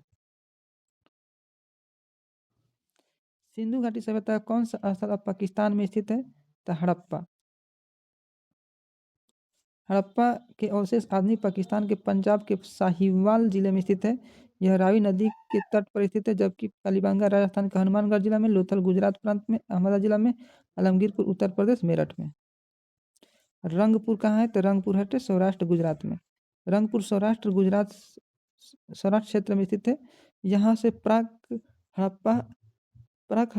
हड़प्पा और उत्तर हड़प्पा कालीन के साक्ष्य मिलते हैं।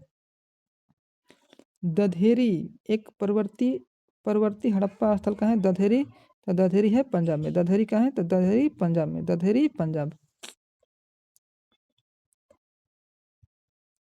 दधेरी एक परवर्ती हड़प्पी स्थल है जो भारत के पंजाब प्रांत के फतेहगढ़ जिला में स्थित है। फतेहगढ़।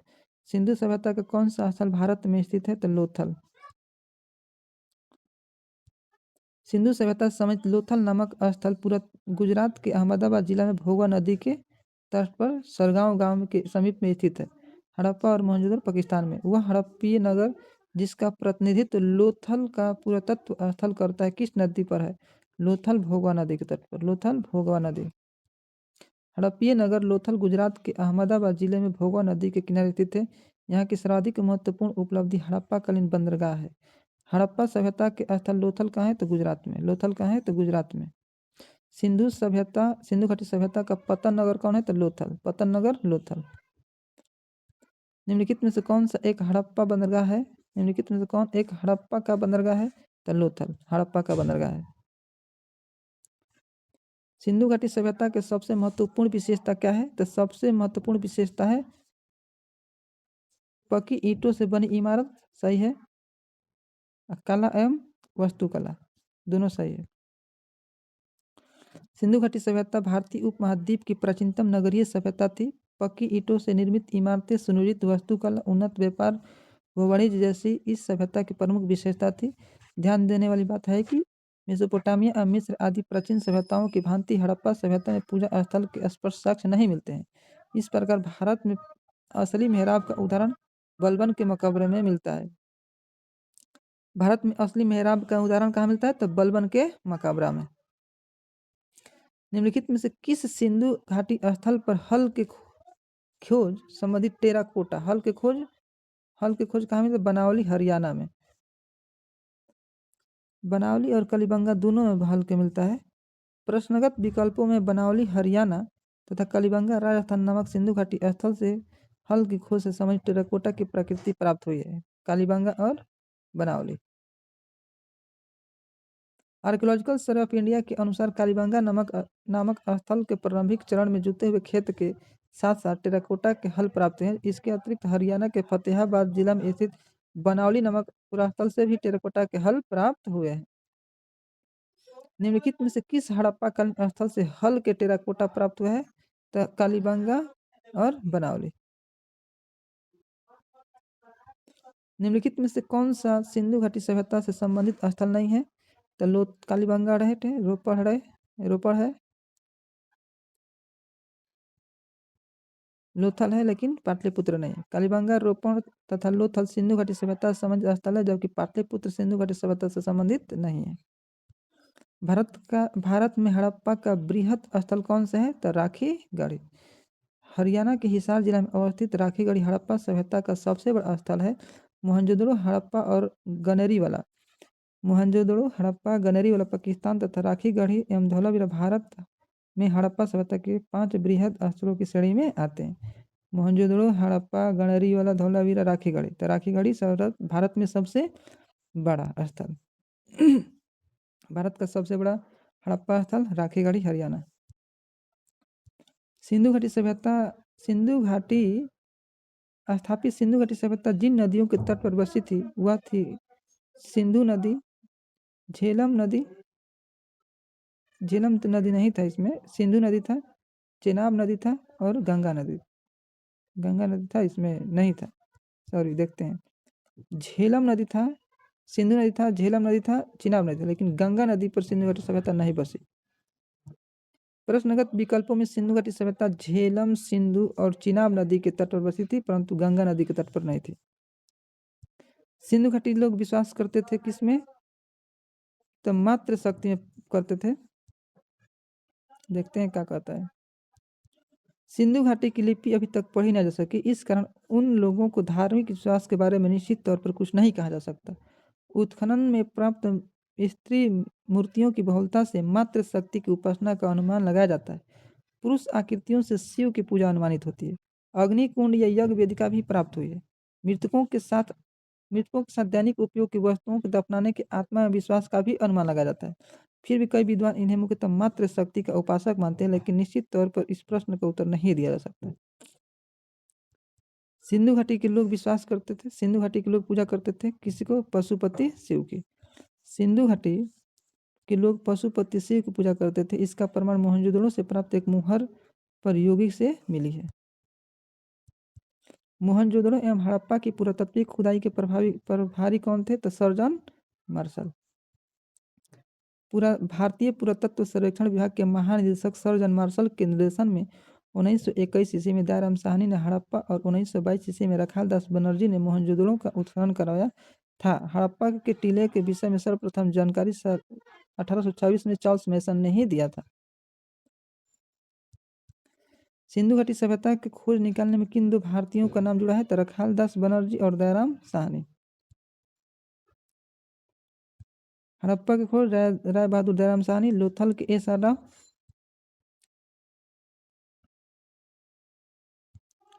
एस आर राव, सुरकुर्दा के JS जोशी, धौलावीरा के BK थापर। ये गलत है। हड़प्पा का उत्खनन दयाराम साहनी ने किया, लोथल के SR राव ने किया, सुरकुर्दा के JP जोशी ने किया, जबकि धौलावीरा का उत्खनन BK थापर नहीं बल्कि RS बिष्ट ने किया था। धौलावीरा RS बिष्ट, धौलावीरा का खोज RS बिष्ट। हड़प्पा का उत्खनन करने वाले प्रथम पुरातत्वविद जो इसके महत्व को नहीं समझ पाए वो कौन थे? Alexander Cunningham. हड़प्पा का उत्खनन करने वाला प्रथम पुरातत्वविद जो इसके महत्व को नहीं समझ पाए, अलेक्जेंडर कनिंघम। अलेक्जेंडर कनिंघम महोदय ने भारतीय उपमहाद्वीप के ऐतिहासिक महत्व के हड़प्पा के टीलों को सीमित उत्खनन करार कुछ पुरावस्तु प्राप्त की थी, किंतु वह हड़प्पा के टीलों को समझ नहीं सके। निम्नलिखित में से कौन हड़प्पा और मोहनजोदड़ो के उत्खनन से संबंधित नहीं थे? तो विसेंट आर्थर स्मिथ नहीं थे। कौन कौन थे? RD बनर्जी थे, MS वत्स थे, KN दीक्षित थे, लेकिन BS स्मिथ एक इतिहासकार हैं। वर्ष 1921 में दयाराम साहनी ने हड़प्पा के बृहद स्तर पर उत्खनन प्रारंभ करवाया। 1926-27 से 1933-24 तक माधव स्वरूप वत्स हड़प्पा के उत्खनन से संबंधित रहे। मोहनजोदड़ो की खोज सर्वप्रथम 1922 ईस्वी में रखाल दास बनर्जी ने की तथा इसके पुरातात्विक महत्व को ध्यान आकर्षित किया। इसके अतिरिक्त कुछ अन्य विद्वानों KN दीक्षित, अर्नेस्ट मैके, RL अस्टीन, A Ghosh, JP Joshi आदि ने भी इस सभ्यता की खोज में महत्वपूर्ण भूमिका अदा किया। अतः स्पष्ट है कि BS स्मिथ हड़प्पा सभ्यता की खोज से संबंध नहीं बल्कि यह एक आयरिश इंडोलॉजिस्ट एवं इतिहासकार के रूप में प्रसिद्ध है। विसेंट आर्थर स्मिथ आयरलैंड के थे। निम्नलिखित में से किसके द्वारा सुरकुटदा नामक हड़प्पा संस्कृति की खोज की थी? सुरकुटदा जगपति जोशी, सुरकुटदा जगपति जोशी। सुरकुटदा गुजरात के कच्छ जिला में स्थित सुरकुटदा नामक हड़प्पा संस्कृति के स्थल की खोज उत्खनन जगपति जोशी यानी कि JP जोशी ने किया था। सुरकुटदा JP जोशी ने।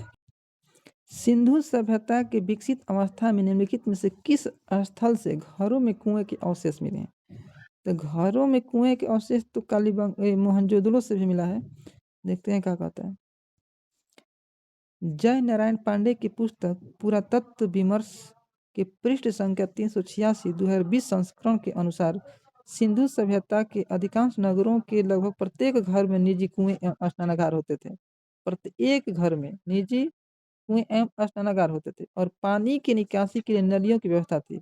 रामशरण शर्मा की पुस्तक प्राचीन भारत के इतिहास के पृष्ठ संख्या 78 के अनुसार कालीबंगा के प्रायः सभी घरों में कुएं थे। कालीबंगा के सभी घरों में।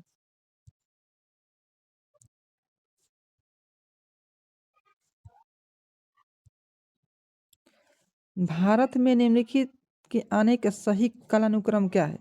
तो सबसे पहले आया नगर संस्कृति, सबसे पहले आया नगर संस्कृति 4, नगर संस्कृति के बाद में आया लोहे का हल। नगर जब आएगा, नगर बसेगा तो क्या करेंगे? जीविका जीने के लिए कृषि करेंगे, तो कृषि के लिए क्या चाहिए? लोहे का हल चाहिए। और लोहे के हल के साथ अब हम क्या चाहिए? अब जीविका के लिए कुछ खरीदना है तो आहत सिक्के या चांदी के सिक्के। चांदी के सिक्के जब थोड़ा कम हुआ मूल्य का हुआ तब आया सोने के सिक्के। तो सबसे पहले नगर आएगा, तब हल आएगा, लोहे का हल आएगा, उसके बाद चांदी के सिक्का आएगा, उसके बाद सोने का सिक्का आएगा। तो ऑप्शन नंबर 4 3 2 1। भारत में सबसे प्राचीन सभ्यता हड़प्पा सभ्यता अपनी नगर योजना के लिए विख्यात है। हड़प्पा सभ्यता की नगर योजना की आधार सामग्री मोहनजोदड़ो, हड़प्पा, चन्होदड़ो, कालीबंगा, लोथल, सुरकुटदा तथा बनावली से प्राप्त होती है। सिंधु घाटी की सभ्यता कांस्य कालीन है। लोहे का ज्ञान कांस्य के बाद वैदिक काल के दौरान लगभग 1000 ईसा पूर्व में हुआ। भारत में सबसे प्राचीन सिक्के आहत सिक्के के रूप में लगभग 7वीं से 6वीं शताब्दी ईसा पूर्व में अस्तित्व में। सबसे पहले भारत में सोने के सिक्के हिंद यूनानी शासकों ने जारी किया। सर्वप्रथम मानव ने किस धातु का प्रयोग किया? तो सबसे पहले किया तांबा का प्रयोग।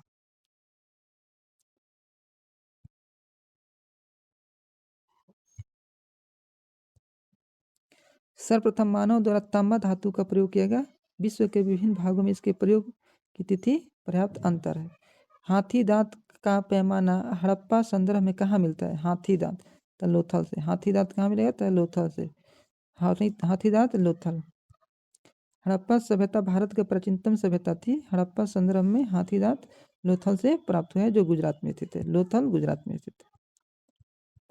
हड़प्पा कालीन स्थलों में अभी तक किस धातु की प्राप्ति नहीं हुई? तो लोहा की प्राप्ति नहीं हुई। हड़प्पा सभ्यता में कांस्य युगीन सभ्यता थी। यहाँ तांबा, कांसा, सोना, चांदी आदि धातुएं मिली है, परंतु लोहे की प्राप्ति अभी तक नहीं हुई।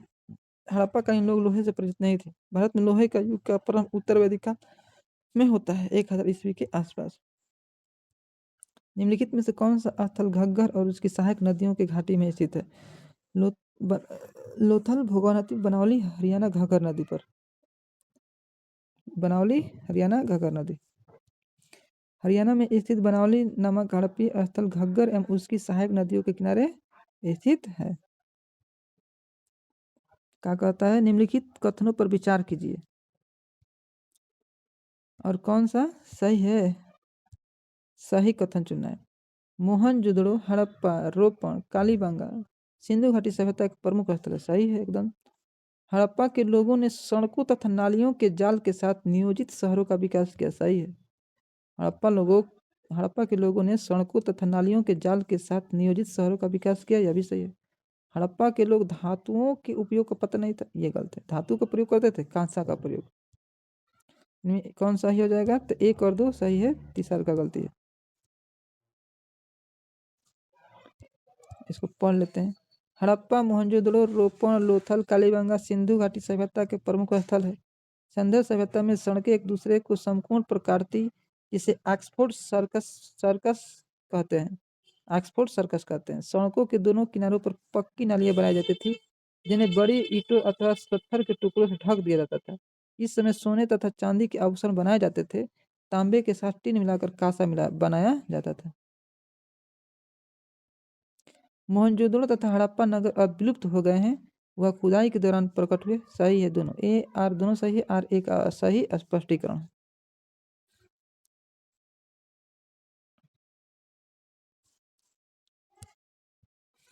हड़प्पन संस्कृति के संदर्भ में शैलाकृत स्थापत्य के प्रमाण कहाँ मिल रहा है? तो धौलावीरा से। हड़प्पा संस्कृति के संदर्भ में शैलकृत स्थापत्य के प्रमाण कहाँ मिलते? तो धौलावीरा से। धौलावीरा हड़प्पा सभ्यता की भारत में स्थित दूसरी सबसे बड़ी धौलावीरा हड़प्पा सभ्यता की भारत में दूसरी सबसे बड़ी यानी कि प्रथम राखी गढ़ी। यह गुजरात के कच्छ रण में अवस्थित है, जहां से उत्खनन के परिणाम स्वरूप हड़प्पा सभ्यता के अनेक महत्वपूर्ण जानकारियां प्राप्त की गई है। इन खोजों में शैलकृत जलकुंड यानी कि रॉक कट रिजर्व महत्वपूर्ण है। धौलावीरा कहाँ है? तो धौलावीरा गुजरात में स्थित है। धौलावीरा गुजरात में।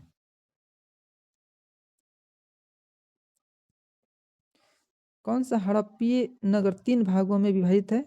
कौन सा हड़प्पा नगर 3 भागों में? तो कौन है 3 भाग? कौन सा हड़प्पीय नगर 3 भागों में विभाजित है? तो धौलावीरा। धौलावीरा नगर को 3 भागों में, पहला किला, मध्यनगर और निचला नगर। किला, मध्यनगर, निचला नगर, धौलावीरा। निम्नलिखित में से कौन सा स्थल 3 नगरों के अवशेष प्राप्त हुए हैं? तो धौलावीरा। निम्नलिखित में से कौन सा प्राचीन नगर अपने उन्नत जल संचयन और प्रबंधन प्रणाली के लिए सुप्रसिद्ध है, जहां बांधों की श्रृंखला का निर्माण किया गया था और संबद्ध जलाशय में नहर के माध्यम से जल को प्रभावित किया गया था? कालीबंगा।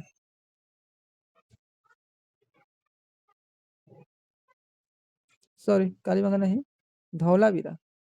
धौलावीरा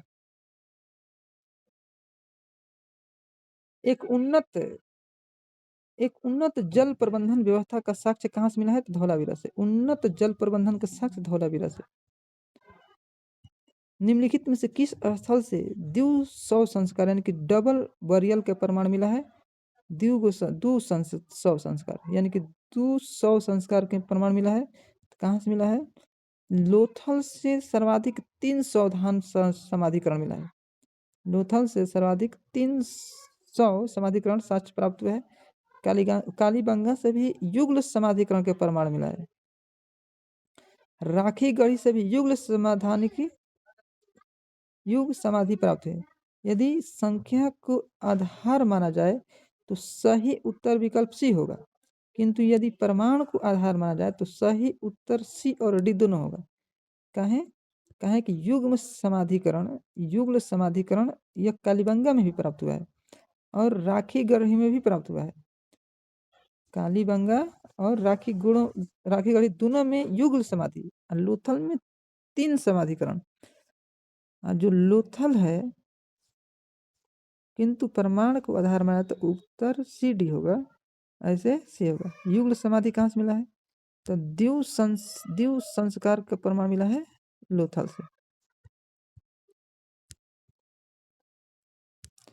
हड़प्पन स्थल सोनौली के अभी हाल में उत्खनन से प्राप्त हुए मानव सावधान। हड़प्पा स्थल सोनौली के अभी हाल में उत्खनन से प्राप्त हुआ मानव सावधान। उत्तर प्रदेश के बागपत जिले में स्थित बरौत तहसील के सोनौली नामक हड़प्पा पुरास्थल से क्रमबद्ध रूप से 125 मानव सावधान प्राप्त हुए हैं।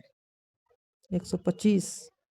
हड़प्पा सभ्यता के स्थल मांडी भारत के किस राज्य में स्थित है?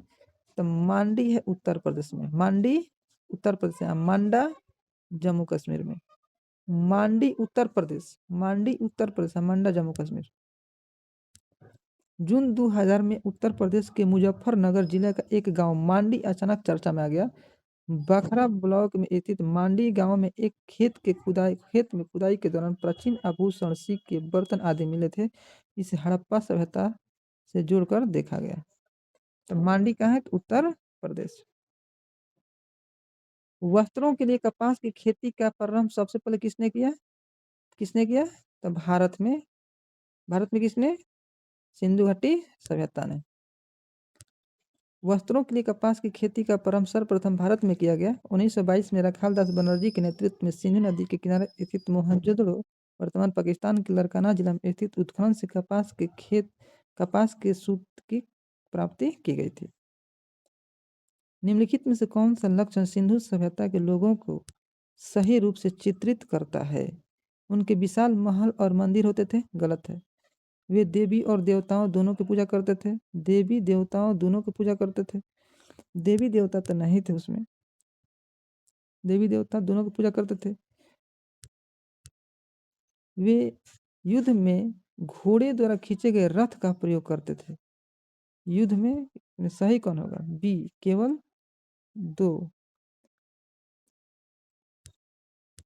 मातृ देवी सही है। मातृ देवी, देवी देवताओं तो देवी में कौन? मातृ देवी। देवता में पशुपतिनाथ, ये सही है, केवल 2। वर्तमान में सिंधु घाटी सभ्यता के स्थलों की खुदाई में किसी मंदिर अथवा पूजा स्थल के साक्ष्य प्राप्त नहीं हुए हैं। अतः इस सभ्यता के धार्मिक जीवन का एकमात्र स्रोत यहाँ पाई गई मिट्टी और पत्थर की मूर्तियाँ, मोहरे हैं।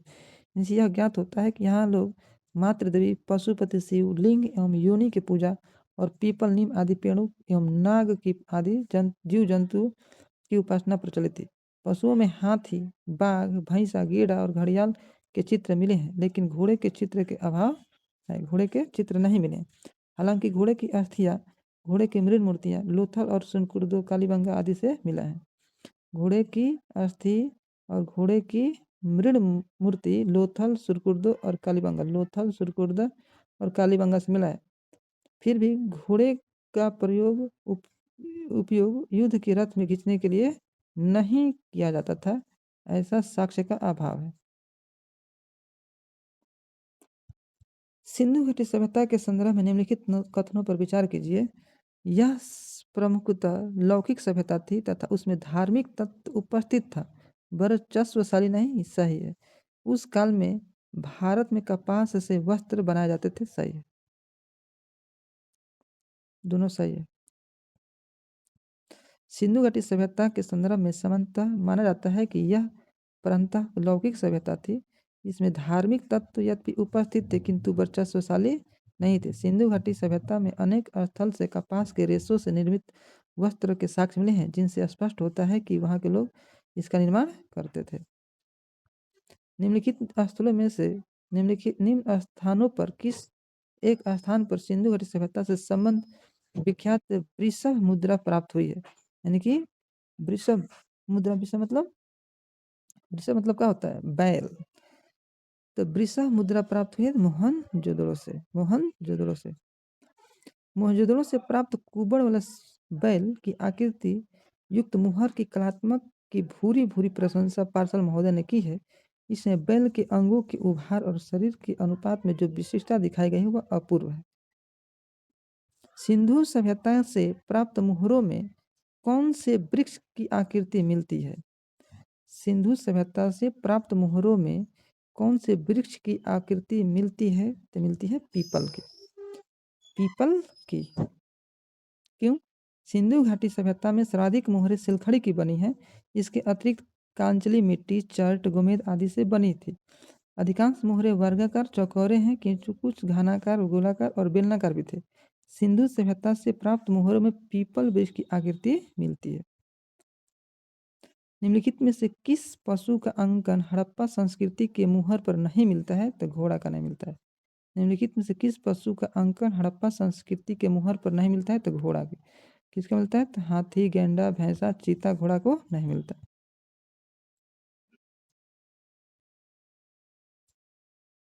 सिंधु घाटी सभ्यता के कुछ स्थलों से घोड़े के मृद मूर्ति, अस्थि, जबड़े आदि अवशेष प्राप्त हुए, लेकिन उसका अंकन हड़प्पा मोहरों पर नहीं मिलता है।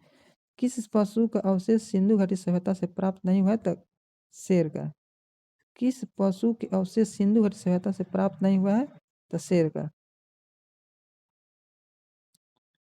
दिए गए विकल्पों में से गाय और हाथी के अवशेष तो सिंधु घाटी सभ्यता से प्राप्त हुए हैं, गाय और हाथी, किंतु घोड़े के अवशेष सिंधु घाटी सभ्यता से प्राप्त होने के संबंध में विद्वानों में मतभेद है। आधुनिक उत्खनन के निष्कर्षों के आधार पर अनेक प्रख्यात विद्वानों ने घोड़े के अवशेष की सिंधु घाटी सभ्यता से प्राप्त होने का अभिमत की पुष्टि की है। दूसरी ओर सिंधु घाटी सभ्यता के उत्खनन से शेर की अवशेषों की प्राप्ति का उल्लेख नहीं होता है, अतः इस प्रश्न का उत्तर एक होगा। निम्नलिखित में से कौन सा जानवर सिंधु घाटी सभ्यता के लोगों को नहीं है? तो कौन नहीं है? तो इसमें तो बैल हड़ई है, हाथी हड़ई है, घोड़ा हड़ई है, तो कौन नहीं है? देखते हैं क्या देता है ऑप्शन में। प्रश्नगत विकल्पों में सिंधु घाटी सभ्यता के लोगों को बैल, हाथी की जानकारी थी, परंतु घोड़े के अस्तित्व के विषय में विद्वानों में मतभेद है। हड़प्पा के विभिन्न स्थलों से प्राप्त अस्थि गखुर या पालतू घोड़े की है, यह निश्चित कर पाना कठिन है। हड़प्पा, लोथल, सुकुर्द, कुंतसी, कालीबंगा से अश्व या उसी प्रजाति की अन्य जातियों के अवशेष के साक्ष्य प्राप्त हुए हैं। सिंदूर बाकोनी द्वारा सुरकुर्दा से प्राप्त कथा कथित अश्व अवशेषों में से 6 को लगभग 3000 ईसा पूर्व से 2000 ईसा पूर्व के मध्य को वास्तविक अश्व अवशेष बताया गया है। वर्ष 1974 में एएसआई के जेपी जोशी तथा ए के शर्मा ने 2100 से 1700 ईसा पूर्व के मध्य प्रत्येक स्तर पर अश्व अस्थियां प्राप्त होने का प्रतिवेदन की है। यद्यपि राम शरण शर्मा, रोमिला थापर तथा मेंडो और पटेल आदि को इस तथ्य को नहीं मानते। इस प्रकार ब्रिगेडियर रॉस के द्वारा राणा धुंधई के प्रारंभिक हड़प्पा स्थल से घोड़े के दांत बताए गए हैं, उसे न्यूनूर महोदय अप्रमाणिक मानते हैं। अतः घोड़े के विषय में यही कहना समुचित होगा कि हड़प्पा सभ्यता में इसके अस्तित्व को पूर्ण रूप से नकारा नहीं जा सकता, तथापि इसका उपयोग अत्यंत सीमित रहा होगा। बिहार लोक सेवा आयोग ने इसका उत्तर विकल्प बी माना है। क्या माना है? बी। यानी कि निम्नलिखित में से कौन से जानवर सिंधु घाटी सभ्यता के लोगों का नहीं है? तो घोड़ा नहीं है, घोड़ा।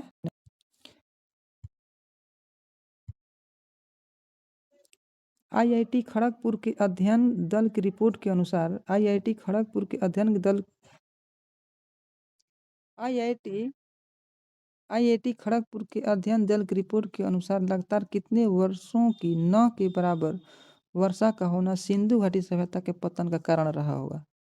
तो 900 वर्ष अगर ना हुआ होगा, आईआईटी खड़गपुर के अध्ययन दल की रिपोर्ट के अनुसार लगातार 900 वर्षों तक वर्षा के न के बराबर होना सिंधु घाटी सभ्यता के पतन का कारण हुआ होगा। ये 2018 में पूछा। वर्ष 2018 में आईआईटी खड़गपुर के एक अध्ययन दल द्वारा जारी रिपोर्ट के अनुसार लगातार 900 वर्षों तक पड़े सूखे के कारण सिंधु सभ्यता का पतन हो गया। ध्यान देने वाली बात है कि ऑरेन ऑस्टिन जैसे विद्वानों ने हड़प्पा सभ्यता के पतन हेतु जलवायु परिवर्तन के प्रमुख कारण का माना है।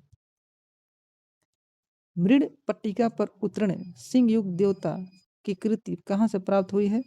मृणपट्टिका पर उत्तीर्ण सिंहयुक्त देवता की आकृति कहाँ से प्राप्त हुई? तो कालीबंगा से। सिंहयुक्त देवता कालीबंगा। कालीबंगा के मृणपट्टिका पर एक और दोहरे सिंह वाले देवता का अंकन है कालीबंगा से।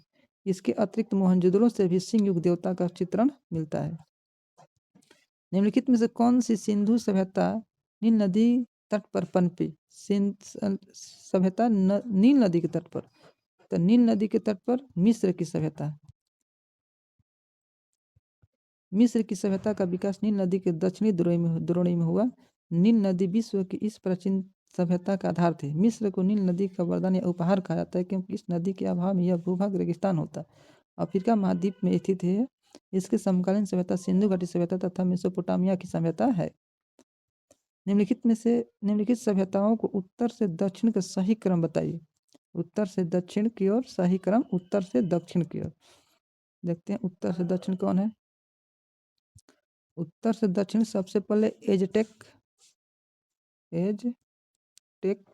उसके बाद माया, एजटेक, माया, मुइस्का, एजटेक, माया, मुइस्का और इंका।